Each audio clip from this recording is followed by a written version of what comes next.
The exhibition hall stretched across 3 kilometers of the Convergence Point station, filled with weapons that could crack planets and disintegrate moons. Holographic displays showed simulations of antimatter warheads, plasma cascades that could melt through titanium like butter, and graviton beams capable of crushing starships into pinpoints. Every species in the Galactic Council had brought their finest instruments of destruction, each more impressive than the last. Admiral Richard Hayes walked past the Solare Empire's display, where Ambassador Ulrich stood beside a sleek energy cannon that hummed with barely contained power. The weapon looked like a work of art, all flowing curves and pulsing blue light. A small crowd had gathered to watch as Ulrich demonstrated how the plasma stream could cut through a meter of reinforced steel in less than a second. "Magnificent, is it not?" Ulrich called out to Hayes as he passed. His voice carried that particular tone of superiority that seemed to come naturally to the Solari. True weapons for a civilized galaxy. Hayes nodded politely and continued walking. Behind him, Dr. Patricia Wolfe pushed a simple cart carrying what looked like museum pieces.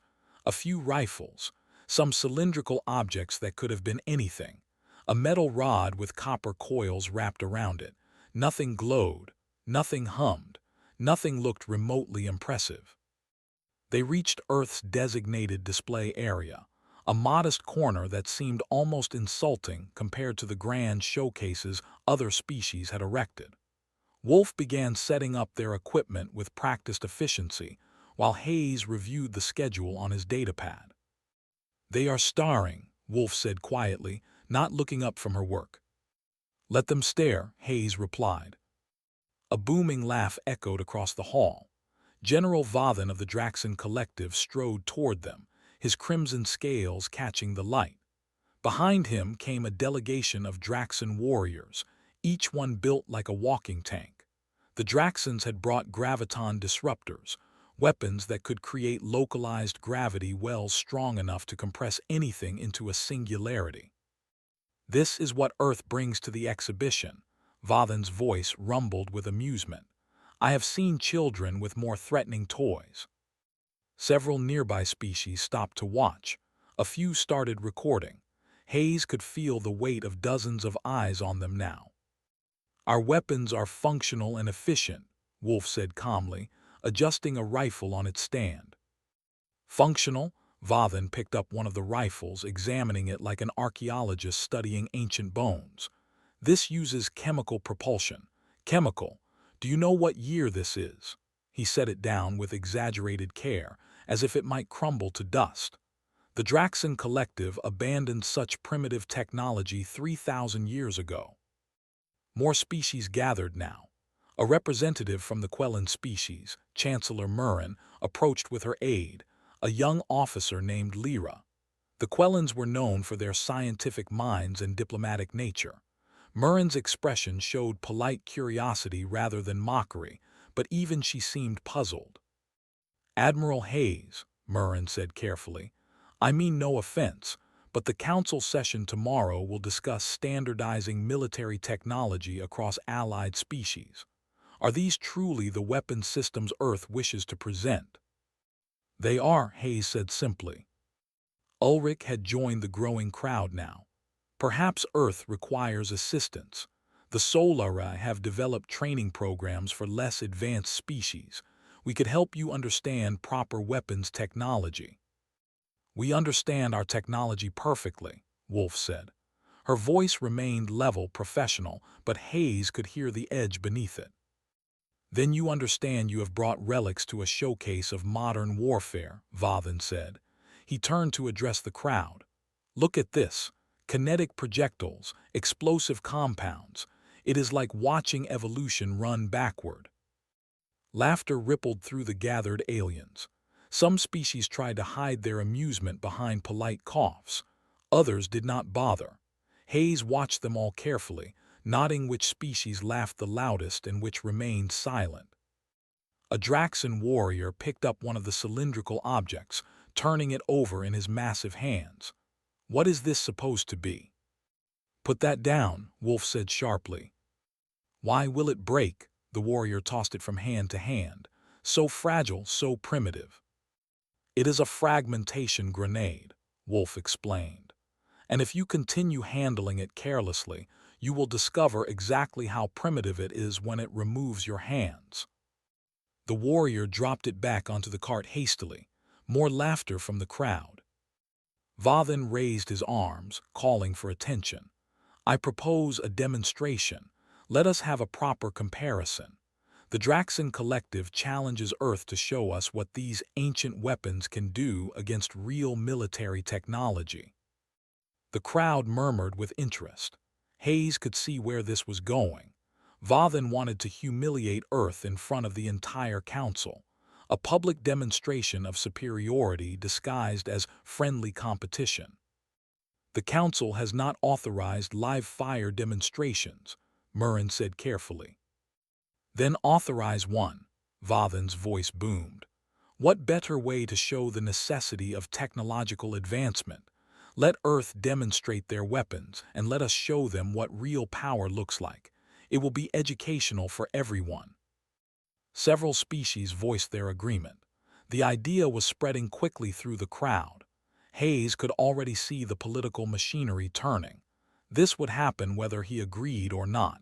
Better to accept with grace than be forced into it. Earth accepts, Hayes said calmly. Vathan grinned, showing rows of sharp teeth. Excellent. Tomorrow at the testing grounds, we shall see how your museum pieces perform against actual military hardware. The crowd dispersed, already chattering about the upcoming demonstration. Bets were being placed, predictions made. Everyone seemed to agree on the outcome. Earth would be humiliated, and the galaxy would have a good laugh at the primitive humans and their ancient weapons.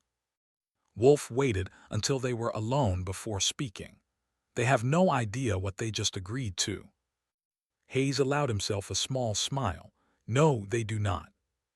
He looked at their simple display of rifles, grenades, and railgun components, weapons that had been refined through centuries of human warfare. Tools designed by a species that had spent most of its existence finding better ways to kill each other. The galaxy thought these were relics.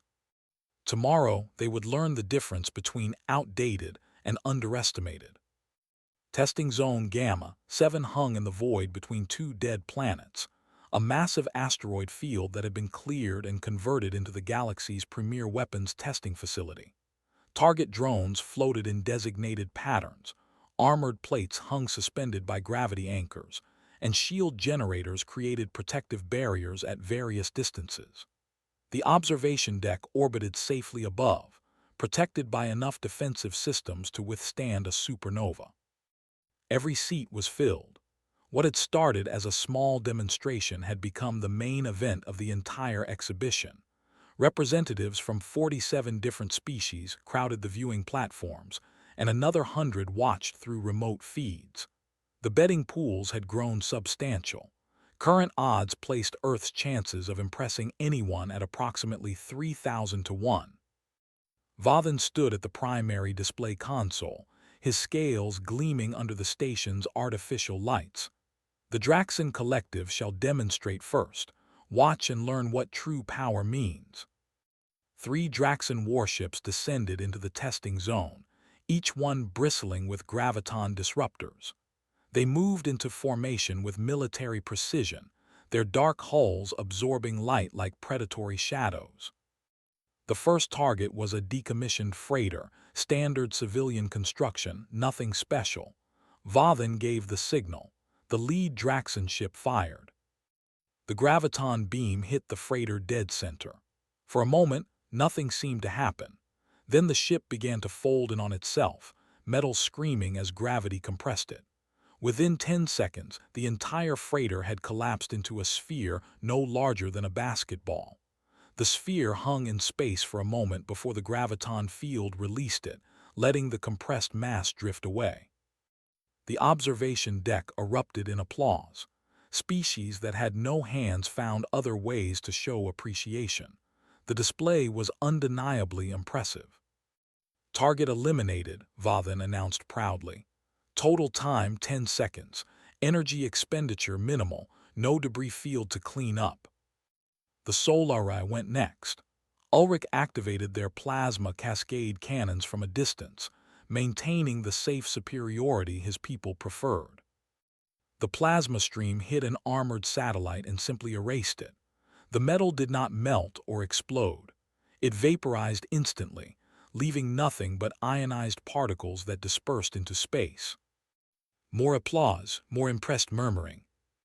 6 more species demonstrated their weapons, molecular disassemblers that unraveled targets at the atomic level, quantum torpedoes that existed in multiple dimensions simultaneously, energy shields that reflected attacks back at their source. Each demonstration brought new waves of amazement.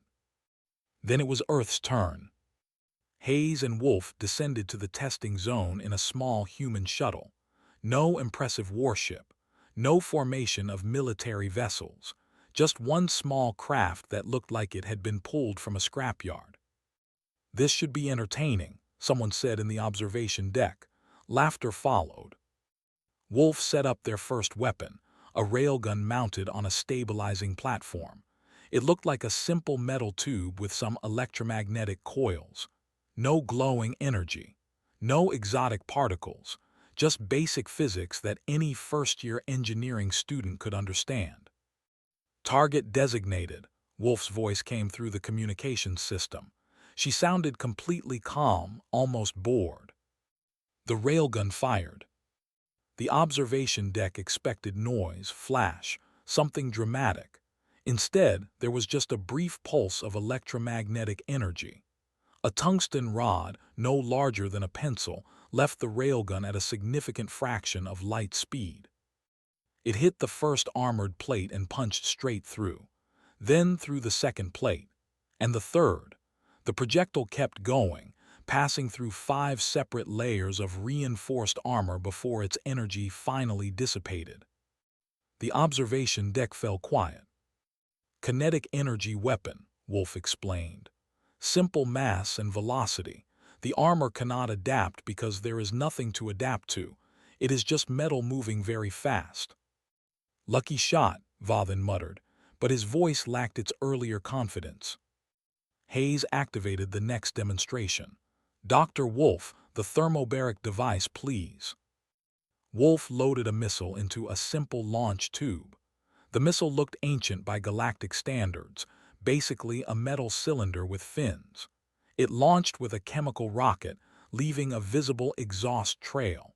Several species in the observation deck actually laughed at the primitive display. The missile reached its target, an abandoned station section, and detonated. The explosion was not like the clean vaporization of plasma weapons or the crushing compression of graviton technology. This was messy, brutal, and terrifying. The thermobaric warhead dispersed its fuel in a massive cloud before igniting it. The resulting fireball expanded in a sphere nearly a kilometer wide, and the pressure wave that followed made every instrument in the observation deck spike warning signals. When the flames cleared, the station section was gone. So was everything within 500 meters of it. The shockwave had damaged targets that were supposed to be safe from the test. Nobody laughed now. "The beauty of chemical reactions," Wolf said, conversational. "No exotic materials required. No rare elements. Just basic chemistry creating thermal expansion and overpressure. Very difficult to defend against because shields designed for energy weapons treat atmosphere and pressure waves differently." Ulrich leaned forward in his seat. His expression had changed from condescending amusement to genuine interest. Hayes authorized the third demonstration. This time, Wolf deployed a series of small objects that drifted into the testing zone on minimal thrust. Mines, she called them. Simple devices that waited for proximity triggers. A target drone flew through the field on autopilot. The mines detected it and detonated in sequence. Each explosion sent thousands of metal fragments in all directions. The drone lasted less than 2 seconds before it was shredded into pieces. "Fragmentation weapons," Wolf explained. Energy shields stop energy. These shields are not designed to stop thousands of individual solid objects traveling at high velocity. Most species focus their defensive technology on what they consider advanced threats. They forget that a piece of metal moving fast enough does not care about technology levels. Chancellor Murren was taking notes now, her earlier skepticism replaced with careful observation. Young Lyra stood beside her, eyes wide as she watched the demonstrations. Vathan stood abruptly. This proves nothing. These are still primitive weapons. In a real combat scenario against actual military forces, these simple tricks would fail. Would they? Hayes asked calmly. I demand a real test, Vathan said. A combat simulation with actual troops, your primitive weapons against Draxan military technology. Then we shall see the truth. The observation deck erupted in excited chatter. This was better than anyone had expected. Hayes looked at Wolf. She shrugged slightly, a ghost of a smile on her face. Earth accepts your challenge, Hayes said. The combat simulation facility occupied an entire deck of convergence point, a massive chamber that could generate holographic environments with physical feedback systems. Projectiles felt real. Explosions had actual force. Pain was reduced to manageable levels, but death in the simulation meant complete system lockout. Warriors from dozens of species trained here, testing tactics and weapons in scenarios that ranged from planetary assaults to zero-gravity boarding actions. Vathan selected an urban warfare environment. The simulation generated a city district with buildings, streets, vehicles, and civilians that would need to be avoided. Complex terrain that favored tactics over raw firepower. He clearly expected his troops to dominate through superior positioning and advanced weapons technology. 5 Draxan warriors entered the simulation zone, each one equipped with the finest military hardware their species produced. Energy rifles that could punch through armor at range, personal shield generators, motion sensors, thermal imaging, communication systems that provided real-time tactical updates. They moved like professionals, weapons ready, covering each other's positions. The human team consisted of Hayes, Wolf, and 3 Marines. Corporal Davis carried a rifle that looked like it belonged in a museum. Sergeant Reynolds had a shotgun and a bag of equipment that clinked when she walked. Lieutenant Omar wore a vest covered in pouches containing various grenades and tools. None of them had energy shields. None of them had advanced sensors. They looked ridiculously outmatched. The observation deck was packed again. This time, nobody was laughing. The earlier demonstrations had created uncertainty. Maybe Earth's primitive weapons had some merit. Maybe. But in actual combat against trained Draxan shock troops, the betting pools still heavily favored the Draxans. The simulation began. Draxan squad immediately rushed forward, using their shields and superior firepower to claim the central plaza. Standard Draxan doctrine. Aggressive, overwhelming, built on the assumption that their technology gave them dominance. They set up overlapping fields of fire and activated their sensor sweeps. The human team vanished. Vathan leaned forward, checking his tactical display. Where did they go? The Draxan squad leader reported the same confusion. His sensors showed nothing. Thermal imaging picked up some ambient heat signatures, but nothing definitive. Motion detectors remained silent. Then Davis fired from a third-story window 4 buildings away. The shot came from an angle the Draxan shields were not optimized to defend. The rifle round punched through the shield's weaker side vector and struck a Draxan warrior in the shoulder. Not a kill, but enough to disable his shooting arm. The warrior dove for cover, yelling warnings. The Draxan squad immediately opened fire on the building, plasma bolts turning the windows into molten slag. They poured enough energy into the structure to level it. When they stopped, the building was a smoking ruin. Davis reported in from 2 buildings over, completely unharmed. They really like shooting at empty buildings. Reynolds had moved into position while the Draxons wasted ammunition. She triggered a series of devices she had planted earlier. They were not sophisticated, simple explosive charges with timed detonations. The kind of trap humans had been using since they discovered fire could be weaponized. The street beneath the Draxon squad erupted. The explosions did not vaporize anyone or crush them with gravity. They just threw dirt, debris, and concussive force in all directions. The Draxon shields absorbed most of it, but shields had to recycle. There was always a brief moment of vulnerability. Omar used that moment. He threw a flashbang grenade. The Draxons had never encountered anything like it. Their sensors tried to compensate for the sudden overload of light and sound. Their shields, designed to stop energy weapons, did nothing against sensory disruption. For 3 critical seconds, the Draxon squad was blind and deaf. Hayes and Wolf moved in from opposite sides. Hayes carried a simple pistol, firing rounds that the Draxon shields barely registered. Not enough energy to trigger full defensive response. Just solid metal punching through weakened fields while the shields tried to reset. 2 more Draxons went down. The remaining 3 retreated into a building, regrouping. This was not how the simulation was supposed to go. They had superior technology. They should be winning. Reynolds appeared in a doorway behind them. Her shotgun roared 4 times in quick succession. At close range, the spread of pellets overwhelmed the shield generators. They could stop a focused plasma bolt, but dozens of individual projectiles arriving simultaneously from different angles. The shields flickered and failed. The Draxon squad leader died first. His 2 remaining warriors lasted another 10 seconds before Davis and Omar cornered them in a stairwell. Simulation over, human victory. The observation deck sat in absolute silence. Vathan stared at his tactical display like it had personally betrayed him. Impossible. This is impossible. My warriors are the finest the Draxon collective can field. Their equipment is state-of-the-art.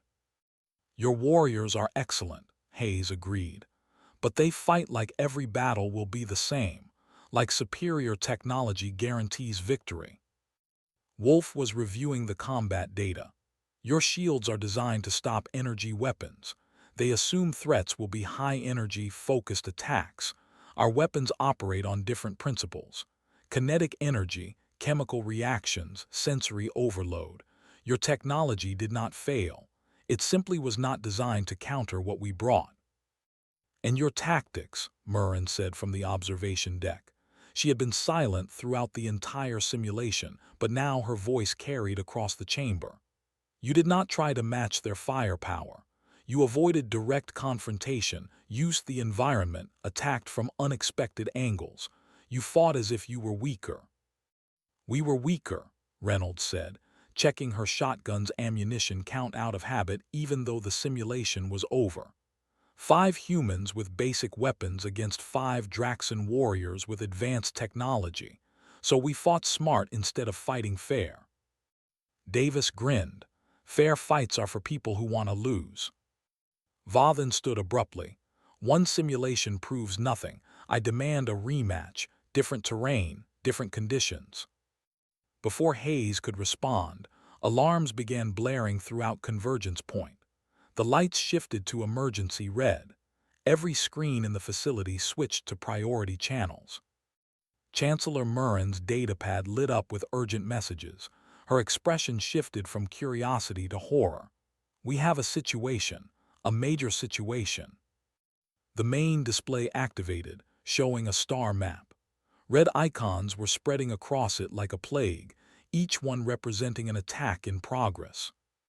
Unknown hostile forces have struck 3 outer colonies, Murren announced, her voice tight with control. Defense fleets are engaging, but initial reports are catastrophic. Whatever these attackers are using, our weapons are not working. The simulation suddenly seemed very insignificant compared to real warfare. The emergency council session convened within 20 minutes. Representatives from every major species crowded into the chamber, their previous entertainment forgotten in the face of genuine crisis. Holographic displays showed real-time feeds from the attacked colonies. The images were not pleasant. The attackers called themselves the Score Swarm, though nobody had seen or heard from them in over 600 years. Ancient records described them as a hive-mind species that had been driven to the edge of extinction after a disastrous war with the old Galactic Federation. Apparently, they had spent those 6 centuries rebuilding in the dark spaces between stars. The security footage showed why everyone had assumed they were extinct. Score ships looked like nightmares given form, organic hulls that pulsed with bioluminescent patterns, covered in what appeared to be living armor that rippled and shifted. They moved through space like predatory fish, graceful and terrifying. Third Fleet engaged them at Talus Colony, reported Admiral Bren of the Quellan forces. His voice carried the exhaustion of someone who had been coordinating battles for hours. We hit them with everything. Plasma cannons, graviton disruptors, antimatter torpedoes. The bioarmor absorbed the energy, all of it. Another display showed combat footage. Quellan ships fired their most powerful weapons directly at Score vessels. The organic armor glowed where the energy hit, seemed to drink it in, then redistributed it harmlessly across the hull. A few shots caused minor damage, but the Score ships regenerated within seconds. They adapt, Bren continued. Every time we hit them with the same weapon, it becomes less effective. By the third volley, our plasma cannons might as well be flashlights. Vathan slammed his fist on the council table. Then we hit them with different weapons, rotate our attack patterns, keep them from adapting. We tried that, another admiral reported, this one from the Draxan forces. They adapt too quickly. We managed to destroy 3 of their ships by constantly changing our attack frequencies, but it cost us 20 vessels. The mathematics do not favor us. Ulrich studied the footage with his typical analytical detachment. The bioarmor appears to be partially organic, partially technological. It evolves in real time to counter energy-based threats. Fascinating, really. Evolution accelerated to combat speeds. Fascinating is not the word I would use, Murren said coldly. We have lost 17 colonies in 2 days. The Score are moving toward more populated systems. At their current rate, they will reach Tarani's prime within 48 hours. The chamber fell silent. Tarani's prime was a major industrial world, home to 4 billion people and the primary manufacturing center for 3 entire sectors. If it fell, the economic damage would be catastrophic. The loss of life would be unthinkable. We could evacuate, someone suggested weakly.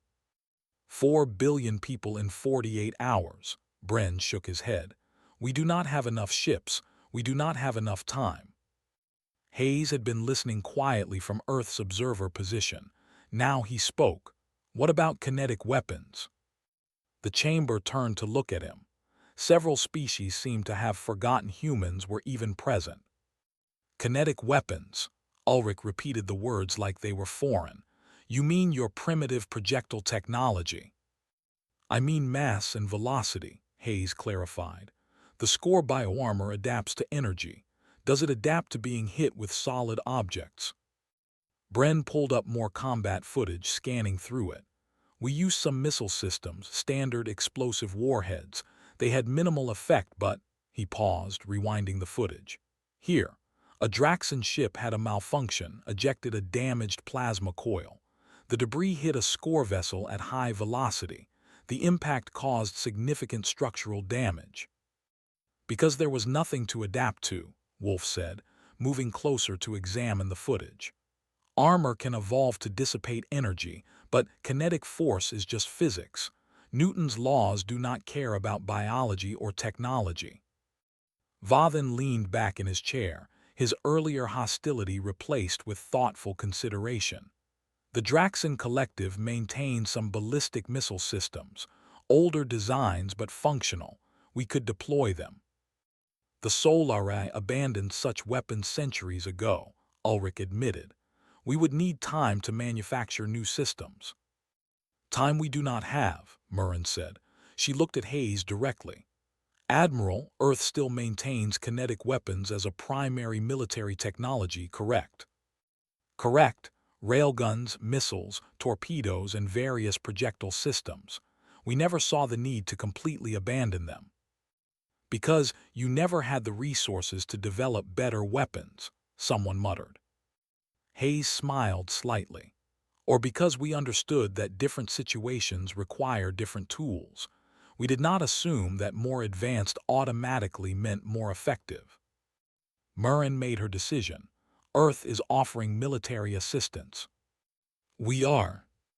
Then I am authorizing Earth vessels to join the defense fleet at Tarani's Prime. You will have full access to our tactical networks and fleet coordination systems. Vathan stood. The Draxon Collective will also commit our remaining ballistic systems. If Earth's theory is correct, kinetic weapons may be our only option.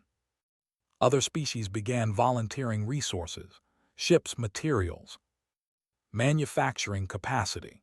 The political barriers that normally made council decisions take weeks were dissolving in the face of extinction. Ulrich approached Hayes as the session began organizing logistics. I apologize for my earlier condescension. It appears we all made incorrect assumptions about the value of your technology.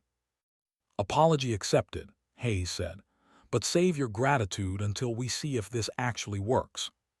How many ships can Earth deploy? The destroyer Resolute and 3 frigates are in range. They can reach Tarani's Prime in 36 hours if we push the engines. 4 ships against a score armada that has already destroyed multiple fleets. Ulrich looked genuinely worried. Admiral, I appreciate the gesture, but 4 ships cannot turn this battle. Hayes checked his datapad, already sending orders to the Resolute. 4 ships with the right weapons can do more damage than 100 ships with the wrong ones. Your fleets learned to fight enemies that use technology similar to yours. We learned to fight enemies who had better technology than us, made us creative. Wolf was already calculating ammunition requirements and targeting solutions.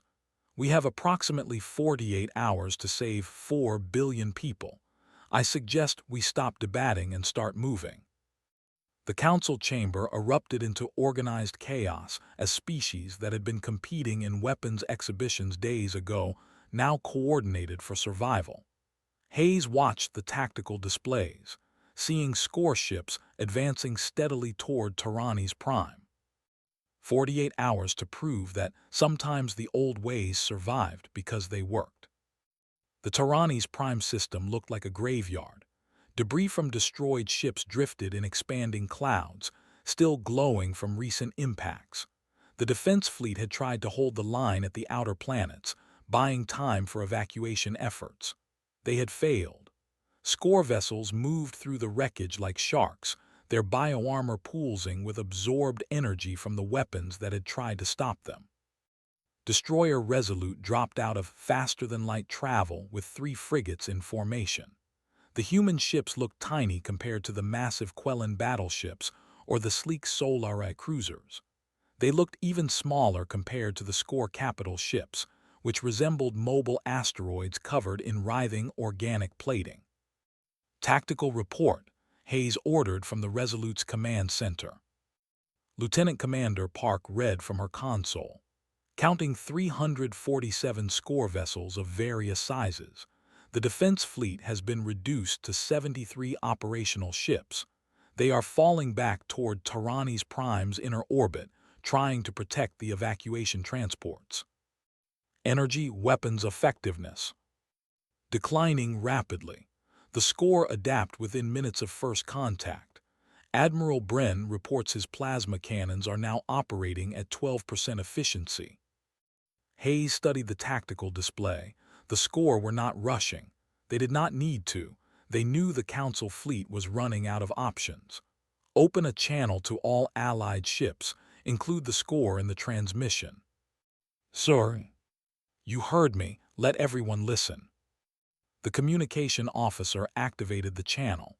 Hayes spoke clearly, making sure every word was recorded. "This is Admiral Richard Hayes of the Earth vessel Resolute to all score forces. You have attacked colonies under Galactic Council protection. You have killed billions. We are here to stop you." Laughter echoed through the channel. The score hive mind spoke with one voice through 1,000 throats. "Humans, we remember your species, fragile, weak. You cannot even survive your own world without artificial environments. Your weapons are primitive chemical toys. Leave now and we may let you live." "Appreciate the offer," Hayes said calmly. "We decline." He cut the channel and turned to his weapons officer. "Load tungsten penetrators, maximum velocity, target their largest capital ship." The Resolute's railguns charged. The weapons were simple compared to galactic technology. Electromagnetic coils accelerated solid metal rods to a significant fraction of light speed. No fancy energy matrices. No exotic particles. Just mass and physics. Firing solution locked. Fire. The railgun released its payload. The tungsten rod crossed the distance in seconds, moving too fast for the score to properly track. It hit the capital ship's bioarmor with the force of a small asteroid. The bioarmor tried to adapt, tried to absorb the kinetic energy the way it absorbed plasma and lasers. It failed. The rod punched straight through the organic plating, through the hull beneath, and out the other side. The capital ship vented atmosphere and fluids, its bioluminescent patterns flickering wildly. The Council fleet watched in stunned silence. "All ships," Hayes broadcast. "If you have any kinetic weapons, any missiles, anything that throws solid mass, use them now. Aim for critical systems. Do not let them adapt." The frigates opened fire with their missile batteries. Not sophisticated antimatter warheads or quantum torpedoes.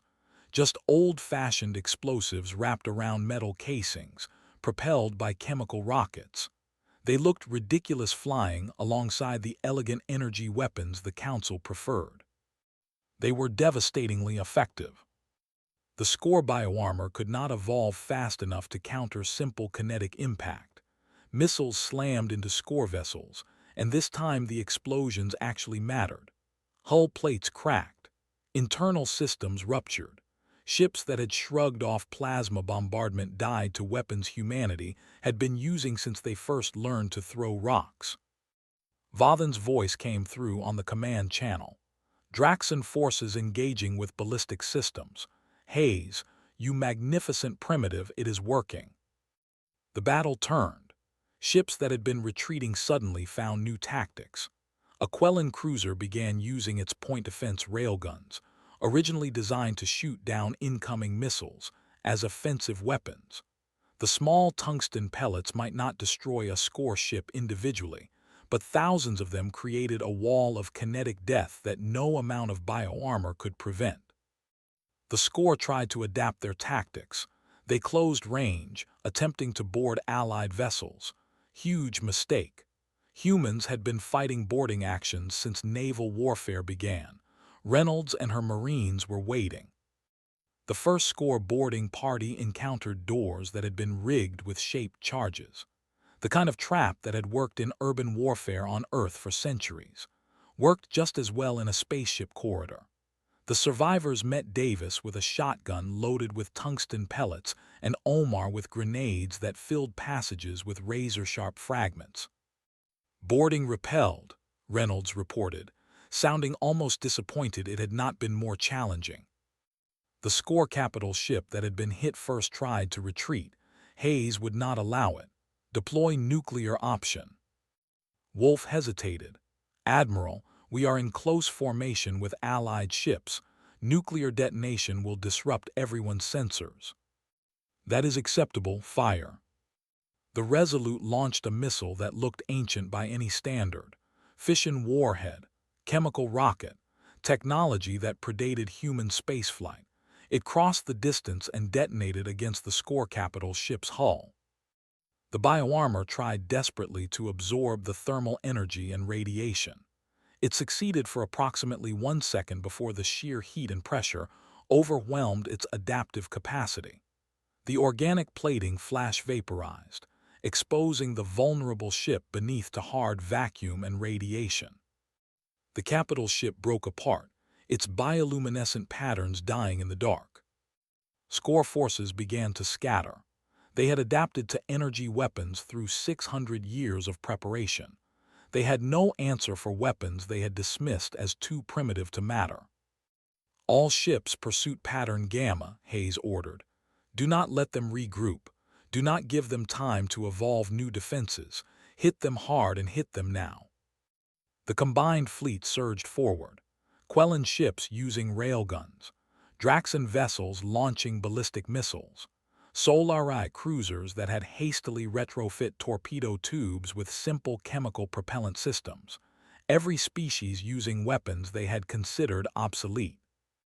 The score broke and ran. Over the next 4 hours, the Council fleet hunted down and destroyed 216 score vessels. The survivors fled into deep space, leaving behind the wreckage of their invasion force. Tyranni's Prime was saved. 4 billion people would live to see another day, and they owed their lives to weapons some considered primitive. 3 weeks after the battle, Convergence Point hosted another ceremony. This time, there were no weapons displays or competitive demonstrations. The exhibition hall had been converted into a memorial for the species lost in the score attacks. 17 colonies, 8 million dead. The numbers could have been far worse.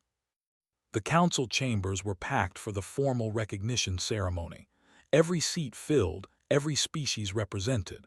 The atmosphere was different now. The casual arrogance that had defined the weapons exhibition was gone, replaced by something more thoughtful. Chancellor Murren stood at the central podium, her normally calm demeanor showing signs of the stress she had carried for weeks. We gathered here a month ago to showcase our technological superiority.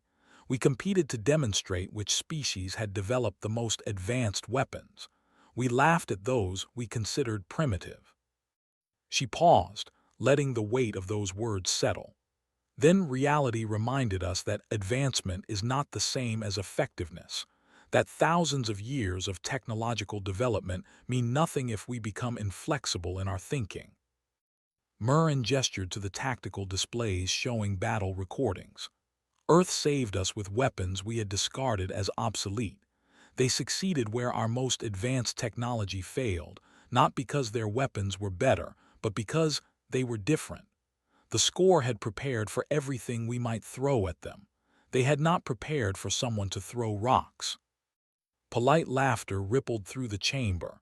It was different from the mocking laughter at the exhibition. This time, the humor came with respect. Admiral Richard Hayes, Dr. Patricia Wolfe, please step forward. Hayes and Wolfe approached the podium. They wore formal Earth military uniforms, simple compared to the elaborate dress of other species, but nobody commented on that anymore. Murren presented them with the Council Star, the highest civilian honor the Galactic Council could bestow. For exceptional service in defense of Council territories and member species, for tactical brilliance that saved billions of lives, for reminding us that wisdom matters more than technology. The chamber erupted in genuine applause. Hayes accepted the award with the same calm professionalism he had shown throughout the crisis. Then Vathan stood. The massive Draxan general walked to the center of the chamber, and the room fell silent. Everyone remembered his mockery at the exhibition, his absolute certainty that human weapons were worthless relics. Admiral Hayes, Vathan's voice rumbled. I owe you an apology, a public one. I called your weapons primitive. I called them toys. I laughed at your technology and questioned your competence. Hayes waited, expression neutral. I was wrong, Vathan continued. Not just wrong, but dangerously ignorant. My arrogance could have cost billions of lives if you had allowed my insults to prevent your assistance. The Draxan Collective formally requests that Earth consider providing tactical advisors to our military. We wish to learn from your experience. Request accepted, Hayes said simply. Vathan extended his arm in the Draxan gesture of respect, and Hayes gripped it firmly.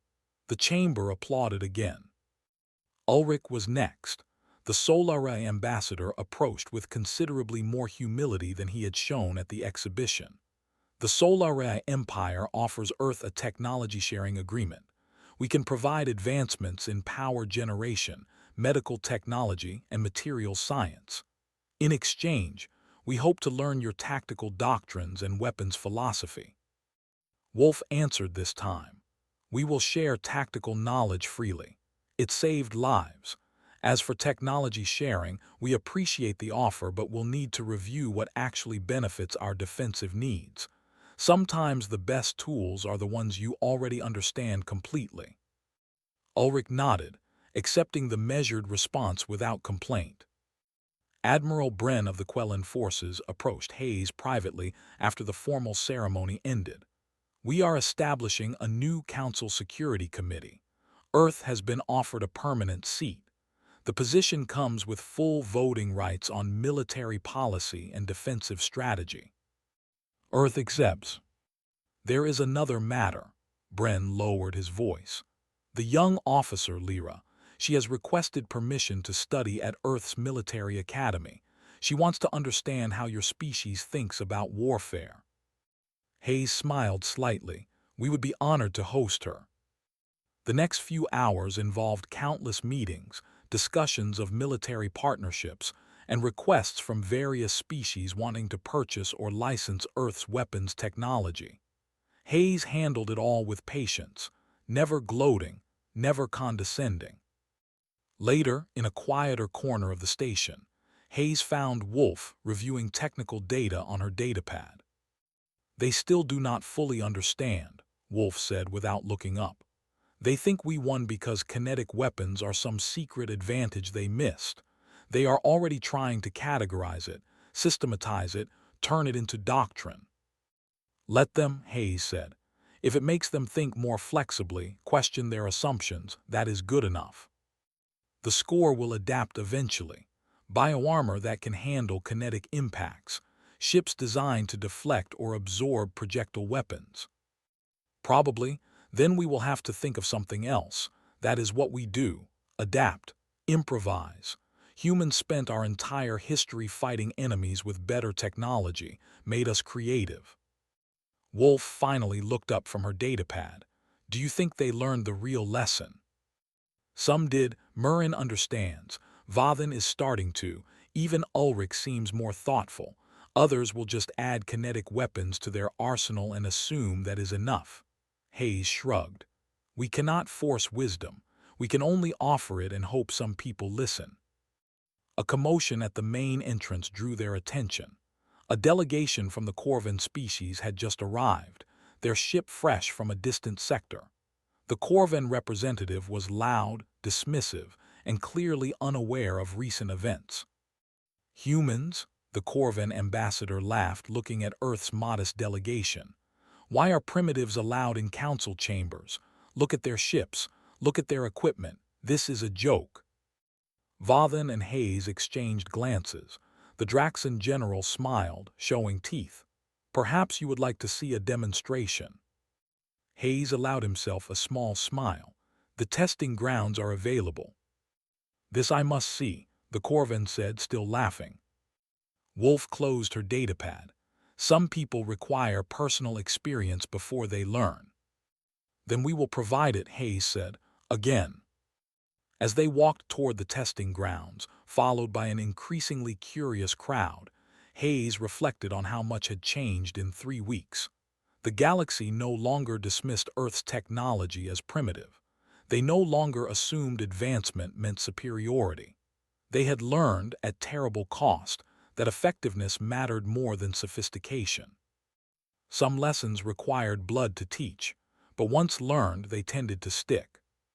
The galaxy was safer for it, even if it took a few more demonstrations to convince the stubborn ones.